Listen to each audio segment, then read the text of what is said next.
After that, we'd be unstoppable. On day 67, Hobby spent the morning shearing sheep and trading the wool while I decorated the fish pond. Our villager reached level 3, meaning we could now trade for beds and begin breeding our villagers. This meant that we would soon have loads of iron. With sticks from witches, we'd be able to craft all sorts of tools. We spent day 68 decorating the base, and I took a break to pet Miko for a while. On funny number day, we set up our villager breeding cell, and by day 70, we were officially breeding villagers. Another 10 days had passed, and we were now entering the Iron Age. We kicked off day 71 by doing more base designing and breeding, and we also managed to get 5 villagers, meaning soon iron golems would spawn. The next day we saw our first iron golem, and they didn't stop spawning after that. By the end of the day we had 24 iron, so we decided to save up for that anvil. Decorating really started to ramp up when Hobby traded for codfish and paintings. By day 73 we had enough iron for our anvil, and Hobby decided to start a second floor for our base. We began crafting ourselves tools, and at night I went spider hunting so I could craft a new fishing rod. I spent day 74 fishing while Hobby killed some endermen and crafted an iron sword. On day 75 Hobby took over fishing, and he actually moved the fishing pond to a new spot. Meanwhile I worked on finishing off the sheep farm.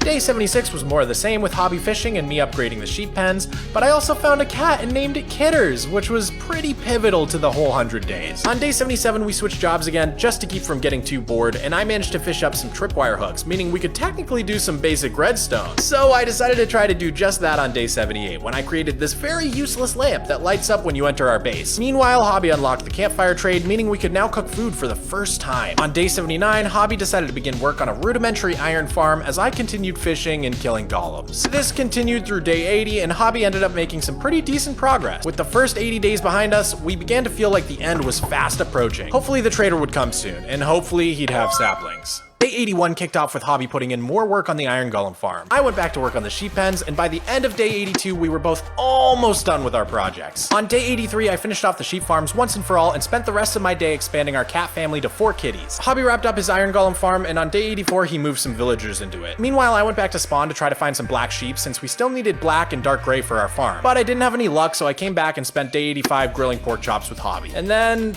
this happened. Hey, you wanna see something neat? Yeah.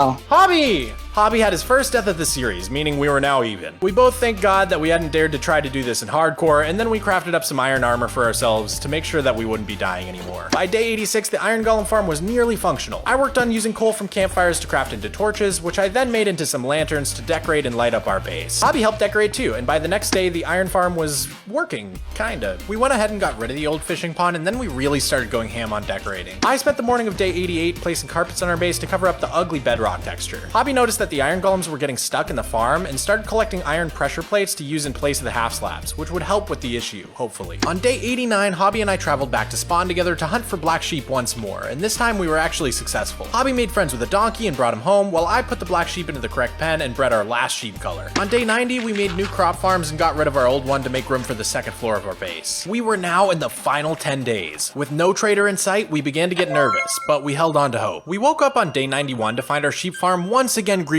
by endermen, so we fixed it up and spent the day doing more decorating. Without much else to do but wait for a trader, we spent day 92 decorating as well. Hobby worked on the iron farm some more on day 93, and I briefly joined him to build a wall around it to prevent pigs from wandering in. Afterwards, I worked on completing the last few sheep pens with our new colors. On day 94, I began to make the iron farm look a bit nicer, while Hobby continued to add pressure plates, which seemed to be making the farm work much better. After another full day of decorating on day 95, we were starting to get very nervous. With only 4 days left to go, we decided to have Hobby head to spawn to AFK, just in case the trader was having trouble finding blocks around our base to spawn. And then it happened. The trader finally spawned. We both held our breath as Hobby checked the trades, and sure enough, there was a sapling. I ran as fast as I could to spawn with the emeralds and purchased the spruce sapling and the moss block, which would also give us access to oak wood using the azalea trees. We had finally done it. Our main goal for the 100 days was completed with just a few days to spare. To celebrate, we spent the rest of our days decorating to our heart's content. Now that we had so much to work on, the days seemed to fly by, and before we knew it, the 100 days was up and we had transformed our base into a beautiful paradise. I'm not exaggerating at all when I say this was the most difficult challenge I have ever done in Minecraft, hands down. But seeing where we started and where we ended up,